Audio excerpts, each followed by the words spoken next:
Welcome to the Deep Dive, where we sift through the sources, research, and insights to bring you the most vital nuggets of knowledge. Today, we're plunging into a tragedy that really sent shockwaves across the globe. Air India Flight 171, on June 12, 2025, what seemed like a routine international flight from Ahmedabad, India to London Gatwick. Well, it became a catastrophic event. From the moment it lifted off the runway, the flight lasted a chillingly brief 32 seconds. 32 seconds. It's an almost unimaginable time frame, isn't it? Barely half a minute. Right, barely half a minute from liftoff to impact.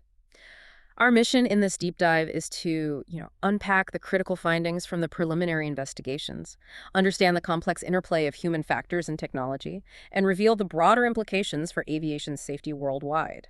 This isn't just a news report, it's a comprehensive look at what happened, why it mattered, and crucially what comes next for air travel safety. Tailored for you, the curious learner. That shockingly brief flight duration, just 32 seconds, that's really the most stunning fact here. It's hard to even wrap your head around. Let's try and trace those tragic moments. Okay, so the stage was set for Air India flight AI-171. It was a Boeing 787-8 Dreamliner, registration VT-ANB. This was a regularly scheduled international passenger flight. Departed Ahmedabad at 13.39 IST. The aircraft became airborne, and then, in less than a minute, it crashed. And the crash site itself, absolutely devastating from the reports. The aircraft plunged into a medical hostel complex, right? Associated with BJ Medical College? That's right, which is in a densely populated suburb, only about 1.5 kilometers, so just under a mile from the runway. The impact caused the aircraft to break apart and an intense fire. I mean, it consumed parts of 5 buildings. We're talking extreme heat here, estimated around 1,500 degrees Celsius. That's 2,700 Fahrenheit. It made recovery efforts incredibly difficult. Just horrific. And the human toll was immense, both on the plane and on the ground. On board, it was 241 fatalities out of 242 individuals. That breaks down to 230 passengers and 12 crew. The nationalities, mostly Indian, 169. Then 53 British, 1 Canadian, and 7 Portuguese nationals. We know the Canadian victim was Nirali Patel, a dentist and mother from Etobicoke, Ontario. And very tragically, among the notable casualties on board was Vijay Rupani, who was the former chief minister of Gujarat. And the devastation wasn't just contained to the aircraft, was it? No, sadly not. On the ground, 19 people were killed and another 67 were seriously injured. Reports mentioned dozens of medical students among those casualties, with maybe 10 or 12 trapped in the fire, so the total confirmed fatalities reached 260, and given the severity, DNA identification was absolutely critical. That was completed by June 28th. It was just, a chilling reminder that behind every statistic is a profound human tragedy. Definitely. Now, eyewitness accounts and some CCTV footage did shed a little light on those terrifying moments. Surveillance footage apparently showed the aircraft gaining some altitude before it gradually began to descend, and there was an aviation enthusiast near the airport perimeter who observed the aircraft wobbling from side to side and said its tail appeared to sag more deeply beneath its nose just before impact. I'm still grappling with that 32-second time frame. I mean, what does that even mean for human reaction time in a cockpit, practically speaking? This really brings us to a crucial and, frankly, profoundly sobering aspect, the no time to react factor. It's precisely what you're thinking. That extremely short flight duration, combined with the preliminary findings suggesting, mid-air engine failure, cockpit confusion, and failed recovery attempts, it meant there was virtually no time for the flight crew to diagnose the problem, comprehend it fully, and then execute effective recovery procedures.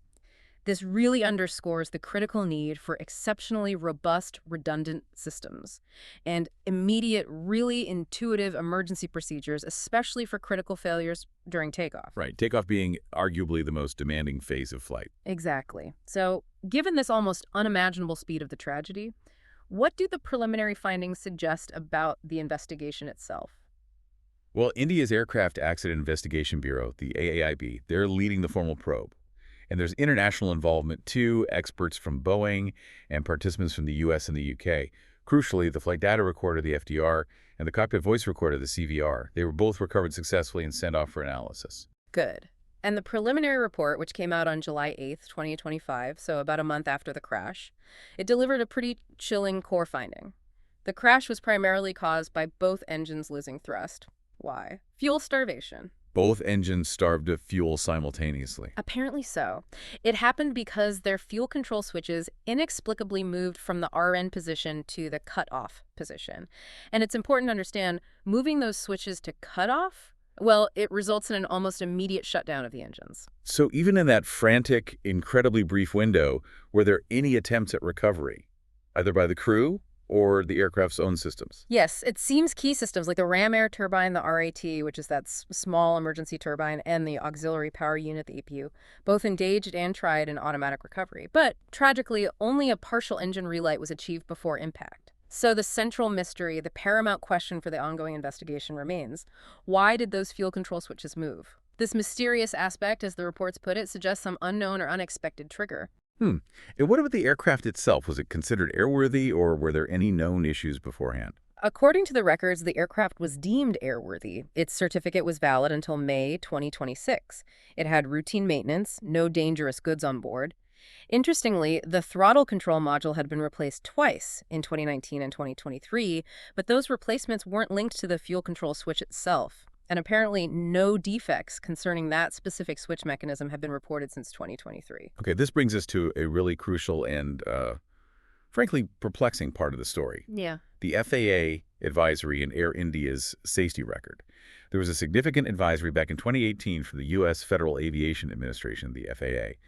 It concerned a potential flaw in Boeing 737 fuel control switch systems, specifically about the locking features potentially disengaging. Those are the physical safeguards meant to stop accidental movement, right? Exactly, critical safeguards. And what's truly astonishing here is what Air India told investigators: no inspection was conducted in response to this advisory. Why?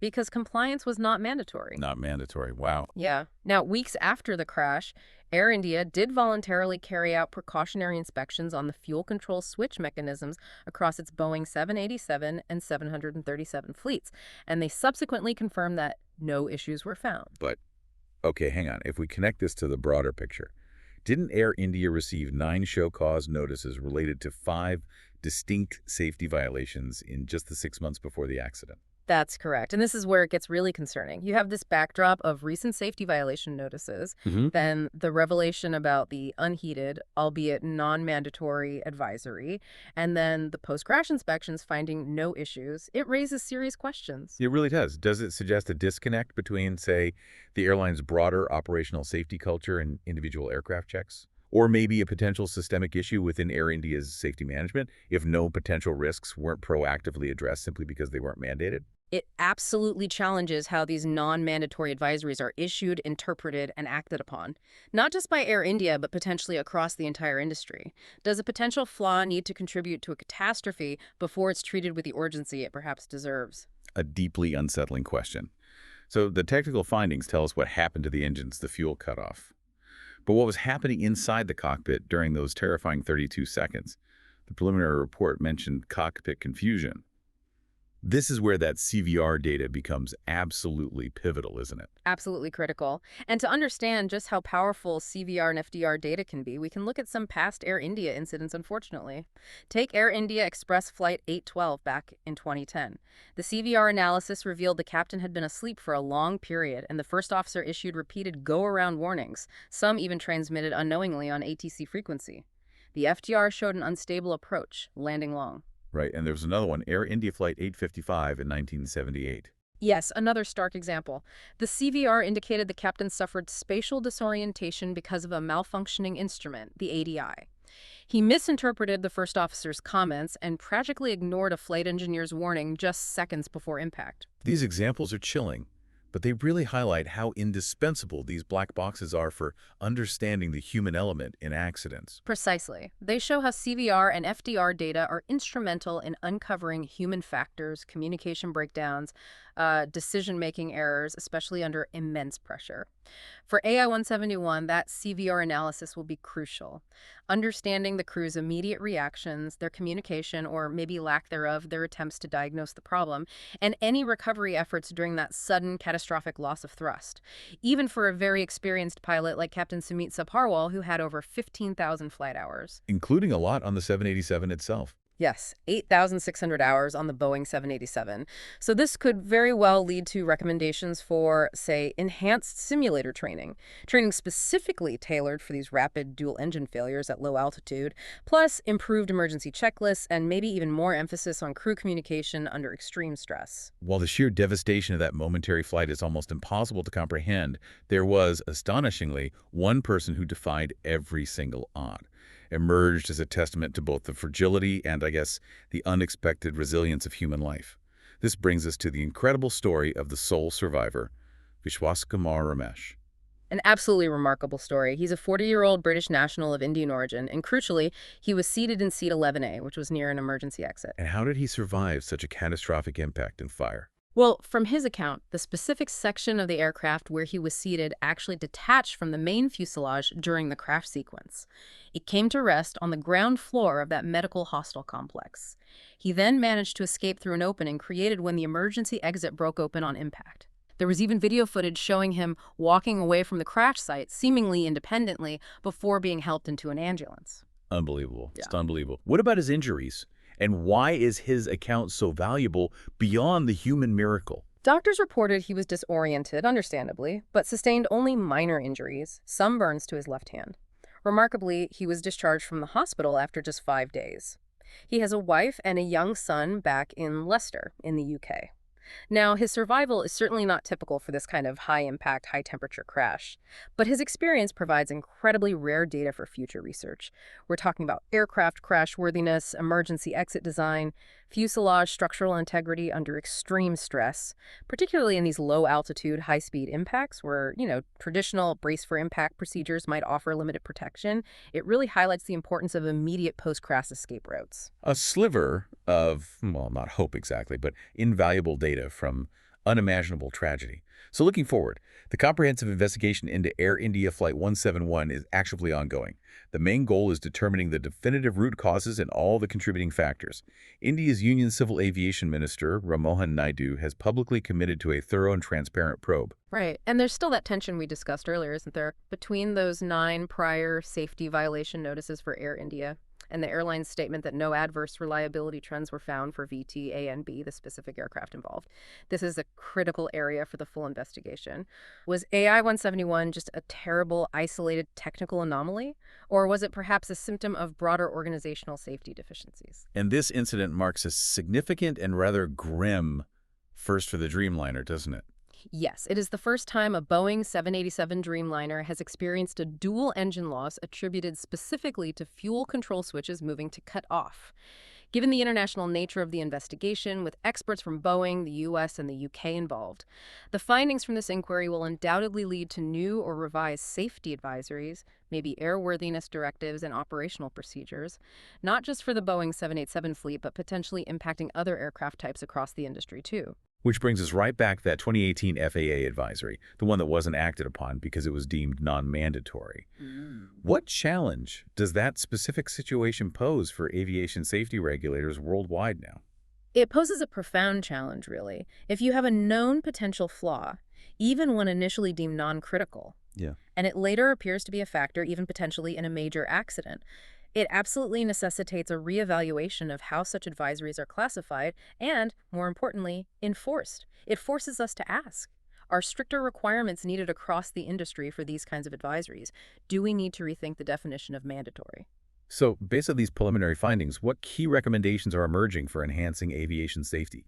Recommendations that tackle some of these very difficult challenges. Well, first and foremost, a reevaluation of the fuel control system design protection specifically for the Boeing 787. That's imperative. The challenge here is robustly preventing inadvertent switch movement. That means exploring stronger locking mechanisms, maybe physical guards, advanced software interlocks, and really rigorously exploring any underlying electrical or mechanical failure modes that could lead to this. Okay, that makes sense. What else? Second, tackling that mandatory compliance for critical safety advisories.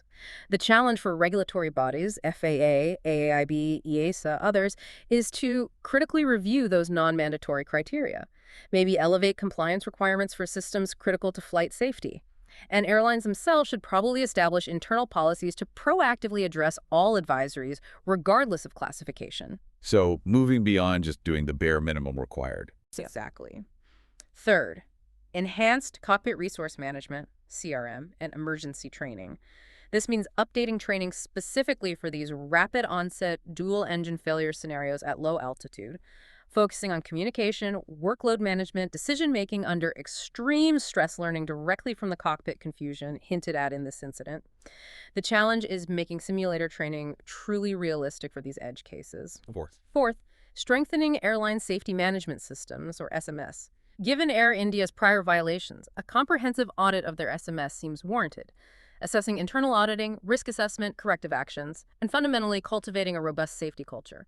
The challenge is embedding that proactive safety mindset throughout the organization. Makes sense. What about factors beyond the airline and aircraft? Good point. Fifth is airport area planning and emergency response. This involves collaboration between aviation authorities and urban planners, maybe revising land use policies around airports to minimize impact on populated zones, and also enhancing multi-agency emergency response coordination and training for these large-scale events near airports.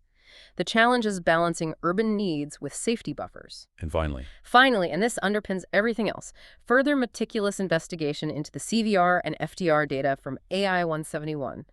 Its paramount importance can't be overstated. Analyzing that data precisely provides the concrete insights into the sequence, the crew actions, the system responses that are needed to inform effective evidence-based global recommendations. It's the foundation for learning every possible lesson from this tragedy. this deep dive into Air India Flight 171, it's really revealed this incredibly complex web, hasn't it? Technology, human decision-making, regulatory oversight, all underpinning aviation safety. It's a tragedy born from a sudden, catastrophic failure during takeoff, possibly linked to this mysterious fuel control switch issue, and potentially an unheeded advisory. It truly highlights how many layers there are to keeping air travel safe and what can happen when even one potential vulnerability isn't fully addressed. So as you reflect on the AI-171 tragedy, maybe you consider this. In a world generating ever-increasing amounts of data and advisories, how do we actually ensure that every potential flaw, regardless of its official mandatory classification, receives the immediate and proactive attention it truly deserves to prevent future catastrophes? And what responsibility do we, perhaps as global citizens, have in pushing for continuous learning and adaptation in critical industries like aviation, industries we all rely on?